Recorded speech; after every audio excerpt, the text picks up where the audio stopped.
நான் என் வாழ்க்கையை தொடங்க இருக்கின்ற அந்த காலகட்டத்தில் ஞானராஜசேகரன் IAS என்கின்ற மனிதரை சந்தித்தேன்.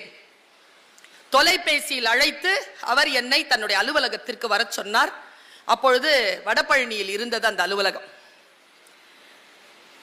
SRM ஃபில்ம் டெக்னாலஜி என்ற ஒன்று ஆரம்பித்த தருணம்.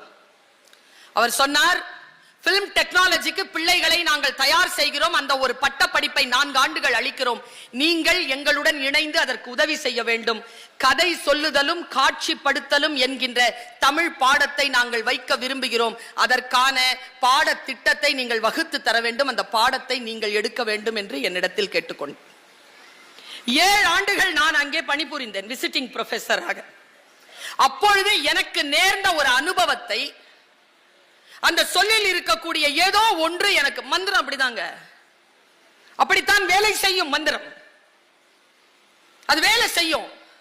ஏனென்றால் கருத்து, நான் எப்பவுமே சொல்றேன், கீழே கிடந்தா கயிறுங்க, கருத்தேற்றினால் தாலி, கருத்தேற்றினால் கங்கணம். கருத்தேத்தணும்ல, வெறும் சோறு தான், கருத்தேத்தினா பிரசாதம். வெறும் பேச்சு தான், கருத்தேத்தினா சத்சங்கம். வெறும் கட்டடம் தான், கருத்தேத்தினா கோவில். வெறும் பயணம் தான், கருத்து ஏற்றினால் புனித பயணம். கருத்து ஏற்கனவே சொல்தான், அதில் கருத்து ஏறினால் அது மந்திரம். நான் என் சொல்லை கருத்து ஏற்றி இதோ மந்திரமாக தருகிறேன், புரிந்து கொள்ளுங்கள். ஒரு சிறிய ஒரு பாடத்தை நாங்கள் 2 பேரும் கலந்தாலோசித்து இதை வைக்கலாம் அம்மா என்று சொன்னார். நான் வீட்டில் படிச்சுட்டு வரேன் சார், எனக்கு சரின்னு சொல்லிச்சுன்னா நான் எடுத்துக்கிறேன் சார், அதை நான் என்னுடைய சிலபஸ்ல சேர்த்துக்க, படிங்கன்னு சொன்னேன். அந்த சின்ன அந்த புத்தகத்தின் பெயர் ரோஜா அத்தர். அதை எழுதியவர் ஹைதராபாத்தை சார்ந்த ஒரு தெலுங்கு எழுத்தாளர். அதை தமிழிலே மொழிபெயர்ப்புக்காக சாகித்ய அகாடமி அந்த புத்தகத்தை பிரிண்ட் பண்ணியிருக்கு. நீங்க இந்த கடைகள்ல மொழிபெயர்ப்பு நூல்கள், சாகித்ய அகாடமி போன்ற நூல்கள், ஓஷோவனுடைய நூல்கள், எஸ் ராமகிருஷ்ணன் வந்தார்ல அவருடைய நூல்கள், அழகிய பெரியவனுடைய நூல்கள், இமயத்தினுடைய நூல்கள், இந்த நூல்களை ஜெயமோகனுடைய நூல்கள் இருக்கும். நான் கேட்டு வாங்கி கொண்டேன். என்னிடத்தில் கேட்பார்கள், புத்தக திருவிழாக்கு போன உங்களுக்கு எந்த புத்தகம் வேணும் மேடம்னு. எனக்கு அவர்களை நிரம்ப பிடிக்கும். சரவணா, நான் பேசுவது யாருக்கு புரிகிறதோ இல்லையோ, உனக்கு கூடவா புரியவில்லை? கொற்றவை என்னிடத்தில் உண்டு. அந்த புத்தகத்தை எடுத்து வாசித்தேன். என் மனதிலே எங்க அப்பா சொல்வார், எது உன் மனதை பாதிக்கிறதோ அதை மட்டும் மக்களிடத்தில் சொல். ஒன்னும் ஒரு பரவசம் வரும் பாருங்க, அந்த பரவசத்தை சொல்லிட்டேன்னா எனக்கு பணம், புகழ், செல்வாக்கு எல்லாம் வாய்க்கும். என் வாழ்வின் ரகசியம் அது. என்னை எது பரவசப்படுத்தியதோ அதை நான் மக்களுக்கு கடத்துகிறேன். என்னை பரவசப்படுத்திய, என்னில் ஏதோ ஒன்றை திறந்து விட்ட, என் மனக்கண்களின் வெளிச்சத்தை பாய்ச்சிய ஒரு சம்பவத்தை நான் சொல்லுகிறேன். ரோஜா அத்தர், ஒரு மிகப்பெரிய ரோஜா அத்தர், லெகசி கொண்ட, பாரம்பரிய புகழ் கொண்ட ஒரு வியாபாரி தன்னுடைய ரோஜா அத்தரை கையில் எடுத்துக்கொண்டு ஒரு மிகப்பெரிய ரசிகனை தேடி வருகிறான். அந்த ரசிகன் எங்கே இருக்கிறான் என்றால், நல்லா தெரிஞ்சுக்கோங்க. எப்போ தெரியுமா? இந்த வீட்டுல ஆண்கள் இருக்கிறீங்களே, என்ன மேடம் வாய்க்கு ருசியா எதுவுமே கிடைக்க மாட்டேங்குது மேடம், எதுவுமே சமைக்க மாட்டேங்கிறா மேடம், சாப்பிட்டு நல்லா இருக்குன்னு சொன்னாதானே அடுத்த நாளே சமைக்க தோணும். உம்முன்னு சாப்பிட்டா சரி, என்னதான் சாப்பிட விருப்பம்னு கேட்டா அது சொல்லிட்டு போய் தொலையலாம்ல. உங்களுக்கு தெரியுமா, சமைக்கிறதை விட கஷ்டம் என்ன சமைக்கிறதுன்னு யோசிக்கிறதுங்கிறது எந்த ஆம்பளைக்காவது தெரியுமா? என்னதான் பிடிக்கும் சொல்லி தொலைஞ்சிட்டு போங்களேன், நாங்க சமைச்சுதான் வைக்கிறோமே. அதுவும் பக்கத்து வீட்டுல இருந்து வாங்கி வச்சா மட்டும் ஐயோ சூப்பரா இருக்குது இன்னைக்கு என்னன்னு சொல்லி வேற வெறுப்பேத்துறது. ரசிகன் இருக்கின்ற இடத்தில் கலைஞனுக்கு வேலை இருந்து கொண்டே இருக்கும். அவனுக்கு பணம்லாம் முக்கியம் இல்லை, பலே அப்படிங்கிற ஒரு சொல். கண்களில் வெளிச்சத்தோடு உட்கார்ந்து காத்திருக்கிறீர்கள் இல்லை, உங்களை பார்த்தாலே போதும் பேச்சு தானா வரும். நான் ரொம்ப பாதிக்கப்பட்டது கொரோனால, மக்களே இல்லை, ஆனா ஆன்லைன்ல பேசுவோம், நம்ம மூஞ்சியை நாமளே பார்த்து பேசுவோம். அப்படி கூட பேசினேன் நான். இப்ப பாருங்க, எனக்கு மக்கள் கிடைத்திருக்கிறீர்கள். மக்கள் கண்களில் வெளிச்சம் இருக்கிறது. அந்த வெளிச்சத்திற்கான உணவை இன்னும் ஏற்றுவதற்கு தருகிறேன். ரோஜா அத்தரை கையில் எடுத்துக்கொண்டு ஒரு மிகப்பெரிய கலைஞன் தன்னுடைய ரசிகனை தேடி புறப்பட்டார். பெரிய குதிரை கடல்ல வந்து கப்பல்ல வந்து இறங்கி குதிரையை வாங்கி, பொருள் கொடுத்து குதிரையை வாங்கி அவன் வரான். மேற்கு வங்கத்திலிருந்து வருகிறான், ஹைதராபாத்துக்கு வரான். பெரிய குதிரையை அவனே அந்த 6 அடி 3 அங்குலம், அவனுக்கு மேல ஒரு டர்பன், ஆஜானு பாகுவான ஈரானி.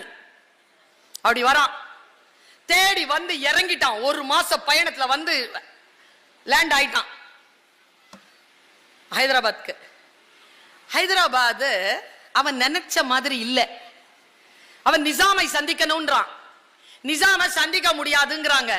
யாரையாவது காட்டுப்பா, அவங்கள மூலமா நான் நிசாமை பார்க்கிறேன், என் ரசிகனை நான் சந்திக்கணும். அவர் அத்தரை ரொம்ப குறிப்பு சொல்றேன் உங்களுக்கு. இந்த உலகத்திலே விலை மதிப்பற்றது எதுன்னு கேட்டீங்கன்னா, ரொம்ப விலையானது வைரம் நினைக்கிறீங்களா? கிடையாது. வைரத்தை விட விலை மதிப்புள்ளது ஃப்ரேக்ரன்ஸ், அந்த வாசனை திரவியம். ஒரு அவுன்ஸ் அவ்வளவு விலை, ₹1,00,000 மேல போகும். இவ்வளவுதான் இருக்கும். அவன் சொல்றான் வந்து சொல்றான், ஐயா நான் ஏன் நிசாம பார்க்கணும்னு சொல்றேன்னா, இந்த அத்தர் இருக்குல்ல, இந்த அத்தரை ஒரு அவுன்ஸ் அத்தரை எடுக்கணும்னா நான் 10 லட்சம் பூக்களை கடந்தாக வேண்டும். அதை ப்ராசஸ் பண்ணி அதை நசுக்கி எடுத்த ஆயில் தான் அது. அது ஒரு தடவை உங்க உடம்புல பட்டுருச்சுன்னா பல வருஷம் ஆகுமா அந்த வாசனை போறதுக்கு.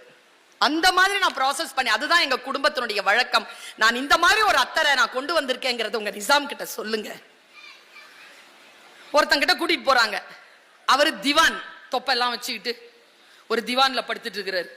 நம்ம வந்து இந்த பர்னிச்சர் கடைக்கு போனா திவான் திவான் ஒரு விஷயம் கிடைக்குது இல்ல, அதுலதான் உட்கார்ந்து இருந்ததுனாலதான் அது திவான்.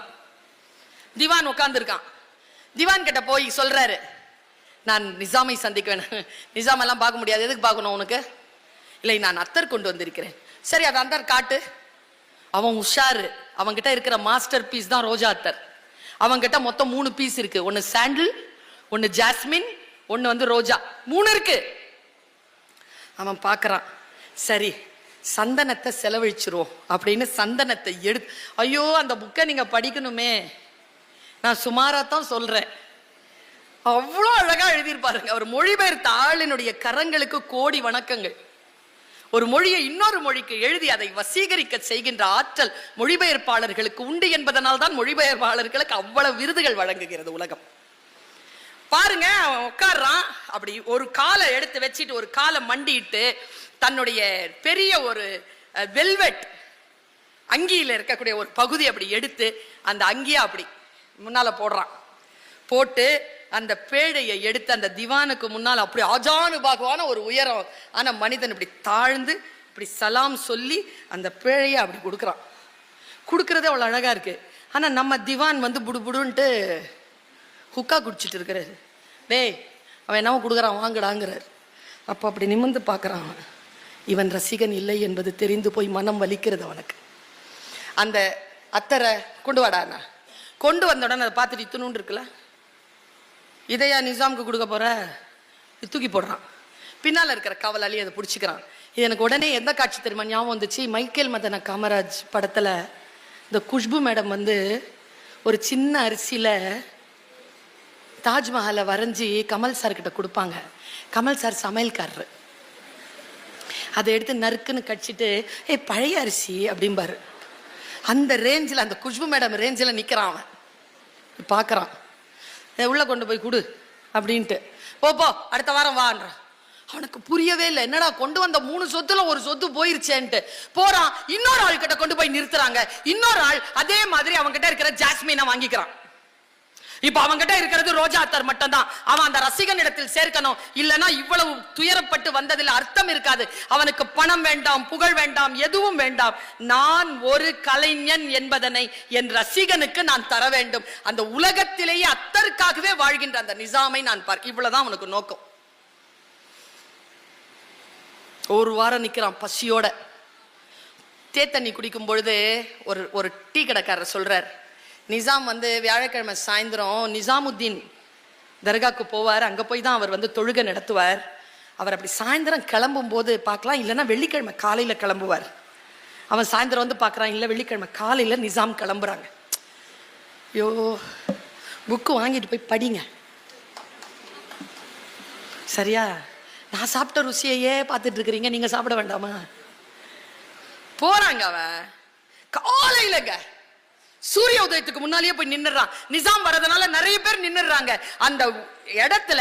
அவன் ரொம்ப உயரமா இருக்கான்ல, அவனுக்கு தெரிஞ்சிருது அவன் யாரோ நிக்கிறான்றது. அந்த திவானோ இன்னொரு ஒரு தாட்டையும் போட்டான்ல, அந்த 2 பேருக்கான வேலைக்காரங்களே அவனை பிடிச்சிட்டாடா அப்படின்னு சொல்றாங்க. அந்த போலீஸ்காரனுக்கும் அந்த கலைஞனுக்கும் நடுவில் நடக்கிற போராட்டம் 2 பக்கம். தப்பி தப்பி தப்பி தப்பி தப்பி திரிஞ்சி கடைசியா போய் நிற்கும் போது பிடிச்சிடுறாங்க. அவன் எல்லாத்தையும் மீறிட்டு வெளியில வர்றதுக்கோ, ஐயோ கடவுளே, அந்த கடைசி பக்கம் மட்டும் ஸ்லோ மோஷன்ல போகுதுங்க கதை. நம்புவீங்களா நீங்க? ஸ்லோ மோஷன்ல போகுது. கடைசி பக்கத்துல என்ன பண்றான் தெரியுமா? எல்லாரையும் அப்படி பார்த்து ஒரு தள்ளு தள்ளுறான் பாருங்க, எல்லாரும் போய் விழுறாங்க. அந்த பேரியர் கார்டை அப்படி தாண்டி போறான். கரெக்டா குதிரை வருதுங்க. தன்னுடைய பர்ஸை பார்க்கறான், எடுத்து அவங்க கிட்ட கொடுத்துடலான்னு. அதுக்குள்ள இன்னொரு போலீஸ்காரன் வந்து கழுத்தை பிடிச்சிட்டு, குதிரை போயிடுச்சுங்க. குதிரை அங்க போயிடுச்சுங்க. இவன் இங்க நிக்கிறான், பார்க்கறான். இனி குதிரையை போய் நெருங்க முடியாது, நிசாமை போய் இது கொடுக்க முடியாது என்றவுடன் கழுத்தை பிடித்து அந்த போலீஸ்காரனை தள்ளிவிட்டு நேரா எதிர்புறமா அந்த கோட்டைக்குள்ள நுழையிறாங்க. கோல்கொண்டா கோட்டைக்குள்ள நுழைஞ்சி அந்த வாசல்ல அந்த வினாடி நேரத்தில் தன்னுடைய பையில் இருந்த அந்த குமிழை எடுத்து அந்த பாறையில ஓங்கி அடிக்கிறான் பாருங்க. அப்படியே அத்தர் பாட்டில் அப்படியே வெடிக்குதுங்க. வாசனை கிளம்பி போகுது. ஸ்லோ மோஷன்ல காட்டுறான். ஏங்க எழுத்த ஸ்லோ மோஷன்ல காட்ட முடியுமா? படிச்சு பாருங்க. இந்த சினிமா பார்த்து பார்த்து பாழா போயிட்டோம். நான் இங்க இருக்குது கேமரா. இந்த கேமரா ரொம்ப வலுவானது. என்ன தெரியுமா பண்றான்? அந்த வாசனை அப்படி போகுதுங்க, போய் அவனை சீண்டுதுங்க. அவன் சீன்றக்கு அந்த வினாடியிலேயே குதிரை வந்து என்ன பண்ணுது? குதிரைக்கு புரிஞ்சிருச்சுங்க. அது குதிரை இப்படி நிக்குதுங்க அந்த வாசனைக்கு. அப்படியே தாண்டி பின்னால் திரும்பி பார்க்கிறான் நிசாம். அந்த வாசனையில் அவன் கண்கள் அரையாக மூடுகிறது. இப்படி அதை பார்த்துட்டான் ரோஜா தற்கார. வந்த வேலை முடிஞ்சுதுரா சொல்லி அவன் தன் குதிரையை தேடி போனான் என்று கதை முடிக்கிறான். அவ்வளவுதான். அவன் அவனிடத்தில் போய் சேர்த்து விட்டான். ஆனால் கடைசியாக அதை போனான் சொல்லி முடிச்சிட்டு அந்த ஒரு ஸ்டேட்மெண்ட் கொடுத்திருப்பான். நீங்கள் ஒருவேளை கோல்கொண்டாவிற்கு போனால் அந்த பாறையை ஒரு முறை மோர்ந்து பாருங்கள், அதில் ரோஜா அத்தர் மணக்கும். நீங்க நம்புனா நம்புங்க. நான் 2020 மார்ச் போனேன். நான் வந்ததுக்கு அப்புறமா தான் இங்க லாக்டவுன். நான் இதை படிச்சுட்டு போனதுனால நீங்கள் நம்புவீர்களான்னு தெரியாது. அந்த பாறைகளை நான் முகர்ந்து பார்த்தேன். ரோஜா அத்தர் மணந்தது. வாசிப்புக்கு